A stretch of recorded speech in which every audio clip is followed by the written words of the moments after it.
New Jersey bail reform fraud.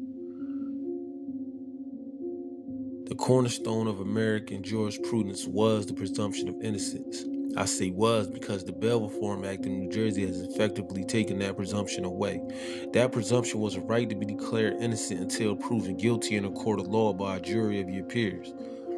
The newspapers will play it out like it's a positive reform without talking about the actual effect it had on our rights. Articles and stories have been written across the country about the bail reform laws as being good for people, especially the poor ones and the low-level offenders. The misrepresentation of these laws are exactly why they are fraudulent. If the people that voted for the Bail Reform Act in New Jersey already knew the existing bail laws, they would have known that the politicians were misleading them. Only 62% of voters agreed to the law.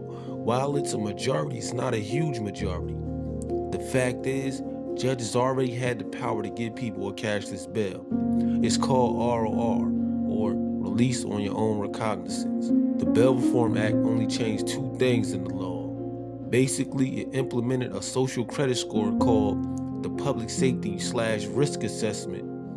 And it also, for the first time in New Jersey's history, allowed judges to deny bail.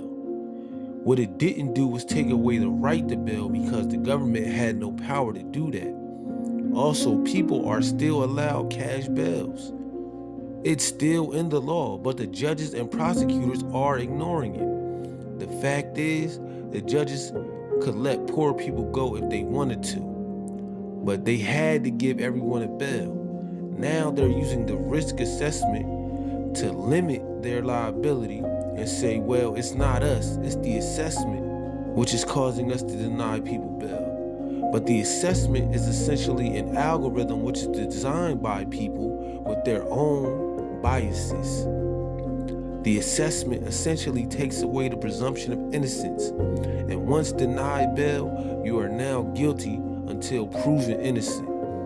You may think this isn't a problem, but I was convicted of possession with intent to distribute CDS without any witnesses or evidence against me. I couldn't get bailed out to fight the case, and there were many people in the same position who were locked up for non-violent offenses and couldn't get bail. In law, fraud is the intentional deception to secure unfair or unlawful gain or to deprive a victim of a legal right.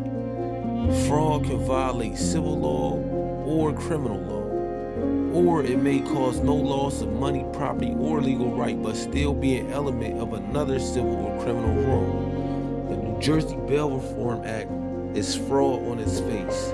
It deprives people of the presumption of innocence and forces them to sit in jail until the outcome of their case.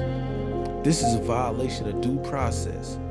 Politicians and the news media intentionally led voters astray. The voters clearly didn't know the law to vote something like that into being. The politicians and legal professionals lie intentionally. The proof can be found in the first article about the bail reform in New Jersey. They tried to get the judges' power to deny bail to violent offenders. However, the people didn't go for it. That approach was instantly scrapped. New Jersey politicians repackaged the law as the reform to benefit poor people and low-level offenders to let them out. Those already familiar with the system knew about ROR, so it didn't make sense to us.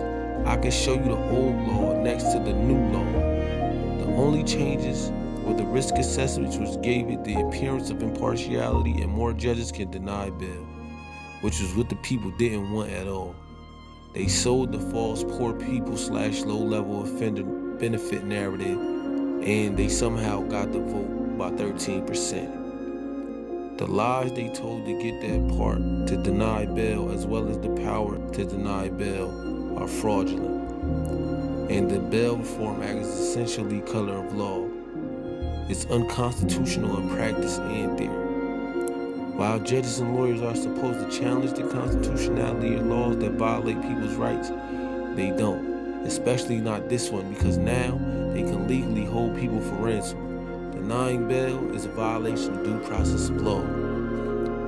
And if you or anyone that you know is currently incarcerated under this bail reform law. If you're currently out on bail because of the bail reform law, I urge you to stand up for your rights and challenge the constitutionality of this Bail Reform Act in practice and in theory. Thank you.